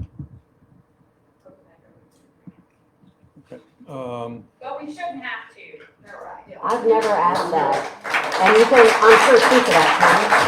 You remember when we spoke, I suggested? You suggested we be open. Yeah. And Ms. Hewlett, would you like to respond to that? No, I suggested when we first spoke, I said, why are y'all just not being open and providing complete services like any other restaurant does? It never occurred to us, honestly. And so we took your advice. A year Advice ago. to the council and reached out to the city attorney. And we're told we could not do that. Okay. I want to add one little thing real quick. I have a Bible study in my home every week at exactly the same time, in exactly the same place. I have a theology degree. I'm a church. My home is a church, Dan. So I think I'm due some tax credit as a result of that. Am I not? Like, there seems to be a lot of hair splitting to me. Yes. Actually, you just like if you have an office, Robert, you could probably percentage that out. You want to go ahead and make it a charity? separate it all out All right, correctly I to the think, IRS. Limitation to the IRS, he can say his whole house would be a church. They probably tell him square footage to what room he's using it for, sir. Just like in an office, the square footage that you're using it for, they would probably go into it. This church is just renting the space, right? No charge. We, No if charge. that would help, we would There's no charge. write-off. okay, so look, okay, we, I think there are taxes for the times when y'all took their liquor license away and viewed them as a church. Yeah. They were paying taxes the whole time, so they didn't have to do that because they were a church. Does the creamery pay taxes and have they all? Yes, it does. The taxes are collected through the school board and the state. I mean, maybe not. They would need to take that up with the school board and their tax filing Well, authorities. that's y'all's decision. How would that be my You're decision? making that decision. It's collected by the school board. $3,000 contract that's reviewing the income that they want to raise for state employees. city I am employees. saying that the school board, the Livingston Parish School Board collects all taxes. If he would like to refile under a different business, not a It charity, sounds like he you can have take it. filed under a different business, that's why we're here today, right? okay, all Yeah, right. two separate We're- entities, not a church meeting, they're totally separate. Please, Okay. we're just talking over each other, we're not really making any progress, okay? Okay, so, I'm gonna go back to my last statement. If you have something to say regarding whether the current ordinance allows the issuance of an alcohol license to the Mustard Seed Creamery as it stands today, feel free to use your 3 minutes to share it. I think we have done that equally, and I think we've been fair with everybody. All right? So, council, do you have any comments to make? Or I do you do. need a motion to close the? No, Okay, Well, I mean, I guess we close a public hearing. it's not a public hearing, so. No, you're right. Okay. Personally, and I've said this in the last 2 meetings about this, and I'm gonna say it again, it's not alcohol that's under attack here, it's the church. I'm gonna stand by that comment. And, Councilman Poole and I went to high school together. I've known him a long time. I'm gonna quote him something he said that I've carried a long time, and I shared it with a lot of people. He said, when two people agree on everything, one of you is not needed. And I can tell you that up here, we don't all agree. And there are some disagreements, and I have not retained legal counsel for anything, but I have spoken to some attorneys. Most of them have reached out to me with an opinion on this, and their opinion, some of those opinions, they're just in conversation, but there are some concerns coming from other people. So I do believe there is much discussion to have about this yet. And I have had conversations with everybody up here, and right now, I would make the motion for a full appeal if I could, but I can tell you right now, I don't have the votes. I know this, just the conversations I've had. So I am prepared to make a motion to grant the liquor license back to Mustard Seed Creamery Restaurant, condition upon the church changing the address and meeting somewhere else until the rest of that can be resolved. I think that what this restaurant is doing in this community, I think the class of people it's bringing in, I think the things that are happening there is what this city's needed for a long time. And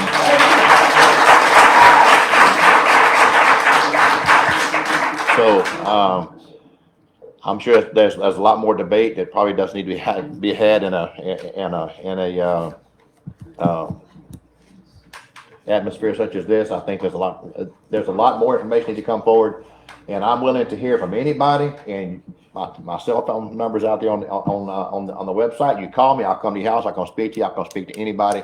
You put together a group of people, I'll come meet with you. I feel strongly about what they're doing in this city, and so I'm making a motion to grant the license reinstatement based on the condition that you will change the address of the church for the time being. We will accept that condition. All right, so we have a motion by Gilbert. Do we have a second? I will second that at the appropriate time, but I would like to make a comment, if I may.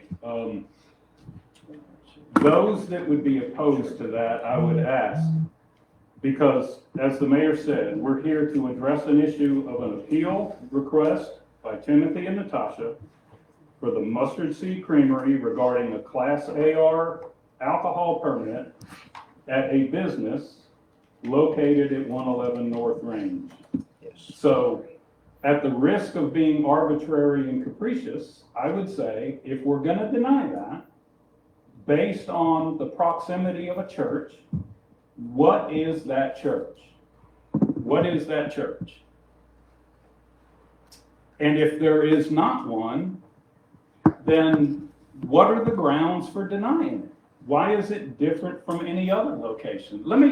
It seems to me actually originally, when we first started discussing this, that this is either a religious group that enters a business for a meeting, just like happens all over the city. I have a group that meets at CC's Coffee House, and we read the Bible together and we share. So there are groups that are religious in nature that enter a business and conduct religious activities. That happens every week. The only difference with this business is that it sells alcohol. So it's either a religious entity that enters a business and conducts their religious meeting, or it's a restaurant that when it's closed offers its facility to somebody else for use, which happens to be a religious organization. In other words, it seems to me that the only conflict here is that the owner happens to be a participant in the religious organization.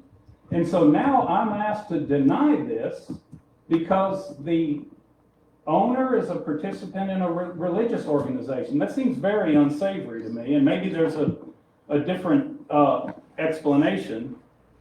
But I was trying to word this earlier. Why do we even disallow bars near churches to begin with? The law seems to imply that somehow alcohol sales impedes the ability of a church to function as a church. I'm not debating that. If you think that's so, good. If you disagree, that's okay. The difference here is that the facility, by its original intent, was either a church when the restaurant was closed, and then a restaurant, which meant the church went away. So there's no conflict there. They don't both exist at the same time. In other words, if Robert's church is here, and I'm always a church, and somebody tries to buy the building next door and put a nightclub in it, my church has a conflict with that facility. Your facility is not both and, it's either or. It's malleable. It moves from a religious meeting, which is protected under the law, to a business, which we certainly want to foster, and a business, obviously, that's very well received by the community. So, I mean, I think you know where I stand. If this whole thing could go back to square one, and we were right where we are today, and Tim and Natasha had nothing to do with it, we would have no grounds to deny this. And I don't see where we have grounds to deny it tonight either. Two people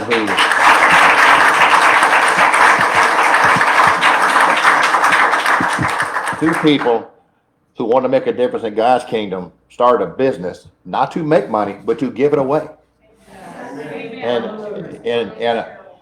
I really wish y'all had taken business classes in college, you know.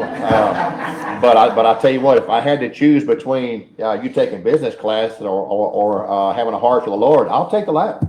So I stand with Councilman Poole in my opinion of that. I would grant a full appeal right now if I thought I had the support. Does anybody else have anything else to say? I do. First of all, let me say that I think the Lavers would say that I am not opposed to them. I am not opposed to the creamery. I'm not opposed to the church. I am opposed to someone saying it's not a church when it is a church. I mean, I'm not stupid. So that's insulting to me. that you're trying to wiggle around with to get something you want, because you won't just come out and say what it really is. And that bothers me a lot. I met with him, we had a good discussion, he made some good points, and I appreciated our discussion. I appreciate what the church does. And you should be proud you're a church and not trying to hide it so you can get a liquor license. So let me just say some things that came up on social media, and I don't really put much faith in all that stuff. But I want to clear some things up here. First of all, there's no evidence that any representative of this city ever told Mustard Seed Church where they could or could not meet. And that's a direct quote. The city told Mustard Seed Creamery, or shouldn't be able to tell Mustard Seed Creamery where they can or cannot meet. And so I have a concern when we say, if you don't meet there, we'll give you the license. That needs to be your choice, not ours. Second, there's no evidence that it was ever, the creamery was ever denied the right to operate.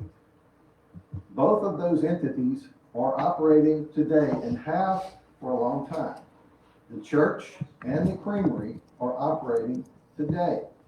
No one, as far as I know in the city, ever told either one to stop operating. Ever. Never happened. We have the right to regulate the sale of alcohol into a restaurant, believe it or not. We have that right, and it's given to us in Chapter 10 of the Denham Springs Code of Ordinances. And I'll get to a little more of that in a second. As a city council member, I have an obligation, in fact, I'm bound by an oath to honor and enforce the ordinances of the city to the best of my ability, to the best that I understand. The issue at hand is a narrowly focused one about whether or not a restaurant can be issued a liquor license and operate within 300 feet of a church, as it's specified in our city ordinance, section 10-102, which says, and you've probably heard this before, all alcohol beverage businesses are prohibited within 300 feet of a church, synagogue, library, playground, or school. I was here when the people of Denham Springs voted that ordinance in. The city council did not create that ordinance. It was voted in by the citizens of Denham Springs in a great majority, as I recall. And one other thing I know about that, I was police chief at that time, and I met with the ministers in this community before this election took place. And one of the things that they expounded on much was, we do not want liquor or alcohol sold within 300 feet of our church. Are you going to enforce that? And I said, well, it's not necessarily my enforcement. And I remember this conversation very well. It's up to the city to enforce that. And we have to do that. And if you start this, oh, well, I'm a church, you're a church, we're not a church, we all are churches, then this ordinance has no teeth at all. It doesn't mean anything. You have to just throw it away, because you start making up stories and then you can't enforce anything. And that's ridiculous. You ought to be ashamed for even trying that.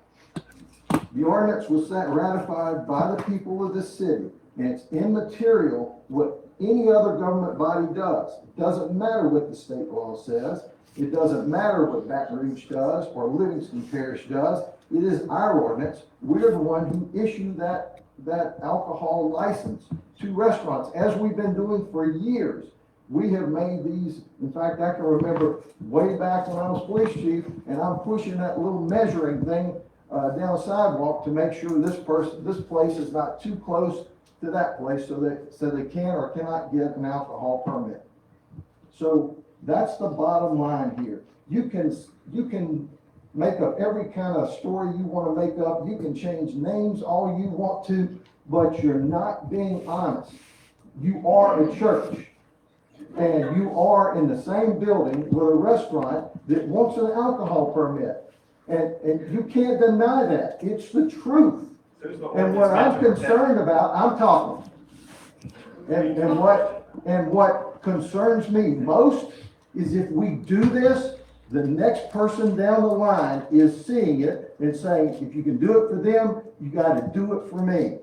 And so if I'm at the red light that goes to the post office and I look over at that strip mall right there and there's a place open and I've been having church in my house and I said, hey, that'd be a good place for a church in one of those buildings there. And I started church there. And then 6 months later, the storefront next door becomes open. And two guys who love the Saints and LSU look over there and say, you know, it'd be a great place for a sports bar. Let's open a sports bar right next to the church. Well, why can't they? We got a church inside of a restaurant here. Why can't they have one next door? And so on Sunday nights, when the Super Bowl's going on and everybody's screaming and hollering in that bar or restaurant next door, sports bar, and they're trying to have church service over here, what's happening? This is to protect the church. It was always meant to protect the church. And it always will be to protect the church. So that's my opinion of this. I don't care if you like it or not. Thank God the church moves them. I don't even understand what that means. They're no longer there. Is this an appeal to a decision that was made as it was when it was originally made, or that is is- this a new application? No, it's not a new application, it's an appeal. Was operating with a liquor license. Okay, I'm gonna second Jimmy's, I'm sorry, motion. No, I'm just, we're gonna all speak, okay. Robert, I'm not sure when it became for you, it was about this couple, but it has never been that way for me. Has it ever been asked by anyone, by me, to vote for or against them personally. So I don't appreciate that even being kind of put out there. I don't think you maybe realize Are you're you putting it addressing that out to there. me? I'm sorry. Yeah, I'm addressing that to you. Okay. I didn't understand. Because you said, don't oh, the feel. issue is that they're owners of both the church and the business, and for me, that was not there, nor has anyone brought that to me as an issue. I mean, if they brought it to you, okay, but they have not brought it to me. Second, let's just go through it. Ms. Tasha, yes, we have spoke outside of here, well, not outside of this building, outside of a meeting, when y'all came and applied for the public hearing, we spoke afterwards. In this room? Yes, ma'am, Right. with John Cavalier, yes, but it was not during a meeting, it was not, How we many could times speak. have we invited you to meet with us and just have a With an conversation? attorney? I can't. I chose to not meet with you. Since Miss Tasha, I meant to not meet with y'all because every time we meet, things get a little We've misunderstood. never met So, outside of this room. I know, and Where we'll y'all continue to can meet be in a attorney, public jury, and hearing. judge. Because if we do not, y'all misunderstand, and there's I misunderstand, maybe you misunderstand, there's a lot of misunderstandings. To the point of emails from Mr. Tim saying that quoting things, saying that I said stuff in meetings, and then him going back and saying, oh no, that was such and such. We brought documentation, but we've never met outside of this room. And we've asked numerous times. Yeah, but that's what I'm saying, it was not, it couldn't be an option. This, I would have appreciated yesterday, if you would like me to review a 40-page issue. What? We terminated our relationship with our attorney, trying to get Yeah. a meeting with you all. I agree. But this is, you agree. I mean, okay, but y'all still have another attorney, he stated in the last meeting you had two. Okay, it just goes back to issues upon issues, and then for me, it was, there's just a lot more. I wish it would not have been made about the church, because the church itself, for me, that was not as big an issue as maybe for others, but mine was mixing up money. When you mix money, mix permits, that's a problem for me. That was addressed as well. No, it wasn't. It hasn't been fixed. Okay. It hasn't been, once you file it, you file it. It's on record. It's an issue. So would you object if you file again? It's a different check? That's their opinion. I don't think that's necessary. I'm gonna restate my motion. My motion is to approve the appeal request to grant the liquor license to Mustard Seed Creamery Restaurant, Inc. And with the stipulation that you will move the church address to another location. Okay, Robert? And so I'm gonna second that, but has that not already been done?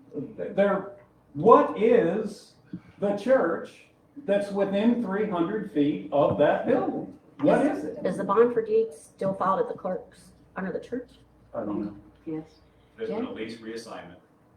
It's been filed at the clerk of court, is it? I don't know how long that takes. We're not going to agree on the church. There are legal definitions of what a church is, when it comes to taxation. There are spiritual, and I kind of struggle with crossing the two. And most of the ones that we're stipulating that they're a church is based on the spiritual side and not the legal side. So I tend to agree with Councilman Poole. But I realize we're not gonna win that tonight. So in my personal opinion, I think this is the best route for right now. And it's perfectly legal for your restaurant to have an alcohol license, and I am asking that we grant that, just taking away the one thing. Motion, you have something, I'm sorry. Well, we have a motion and a second. I understand what the motion is. For me, just given the track record and the different paths that we've gone down so many times, I would rather see a good step forward on their behalf on not meeting there, because I believe you met there as a church Sunday, two days ago. So I would like to see that separation happen before I can go along with approving the Can I liquor just license. suggest, I'm telling you, we won't meet again, and if we meet again, then. Mr. Tim, that's what We have you it said on that at the record. last meeting, though. At the right, last meeting, you listen, said everything was separate. We'll stop meeting there. No, I never said we would stop meeting. Please, we have a motion. We have a motion and we have a second by Robert Poole, is that correct? Now, the motion is to approve the liquor license To the restaurant, to the restaurant. based on them moving the address for the church immediately. Okay. And I think they've agreed to that. I'm gonna say one thing because I feel like I have to. The case law that was given by their attorney at the last meeting contains this statement. However, we may only consider the situation as it exists at the time of the application for the beer permit.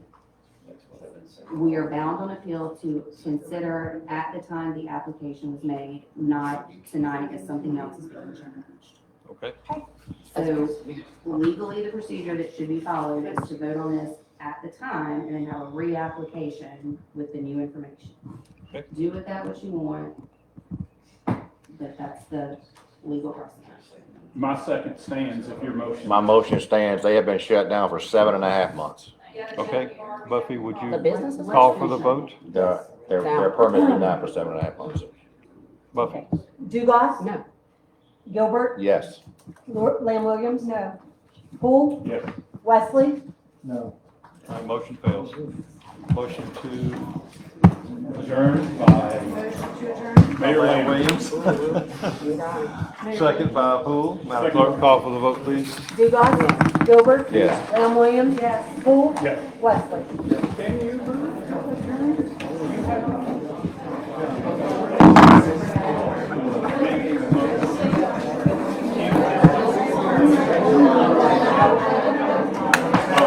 Hey, Robert.